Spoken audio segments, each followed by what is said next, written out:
হে everyone, good morning. তো প্রতিদিনকার মতো তো সুমনও আজকে ভোরবেলায় ডিউটি চলে গেছে। আমাকে ডেকে যায়নি, অবশ্য আমি ঘুমিয়েছিলাম বলে। আর আজকে ওয়েদারটা বেশ ভালো, মেঘলা মেঘলা হয়ে আছে, এই জন্য তাড়াতাড়ি করে ফ্রেশ হয়ে আমি খেয়ে নিচ্ছিলাম মুড়ি আর মাংসর তরকারি, যেটা মামি আমাকে দিয়ে গেছিল।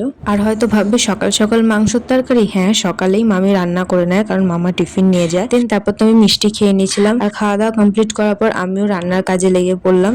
একটুখানি শাক ছিল ফ্রিজে আর পটল ছিল, তাই ভাবলাম শাক ভেজে নেবো আর পটল ভাজবো। আর এদিকে আমি রান্নার জোগাড় করছি দেখে তোজোকে একবার দেখতে এলাম, দেখছি এক সাইডে আপন মনেও খেলা করছে। আমাকে দেখে চুপ করে গেল অবশ্য। দেন তারপর তো রান্না বান্না কমপ্লিট করার পর আমিও ঘরদোর পরিষ্কার করে স্নান টান করে আমি পুজো দিয়ে নিলাম। আর দুপুরবেলায় ও চলে এসেছিল। কালকে রাতে যখন এসি চালিয়ে ঘুমাচ্ছিলাম, এসিটা কুলিং হচ্ছিল না, আর ওকে আমি ফোন করে বলেও ছিলাম। এই জন্য ও দুপুরবেলা এসেই আগে ফিল্টার গুলো চেক করে নিচ্ছিল, দেখলো অনেক প্রচন্ড ধুলো হয়ে গেছিল আর এসির গায়ে গায়ে ধুলো লেগে গেছিল। অবশ্য সার্ভিসিং এর টাইম চলে এসেছে, কিন্তু আর কদিন পর ফোন করব, এই জন্য ওকে বললাম তুমি একটুখানি ঠিক করে দাও। আর যখন এসিটা পরিষ্কার করলো তখন বললাম যে তুমি পাখাটাও পরিষ্কার করে দাও। এই জন্য ও আমার মুখ দেখছিল, কিছু বলেনি, করে দিয়েছে।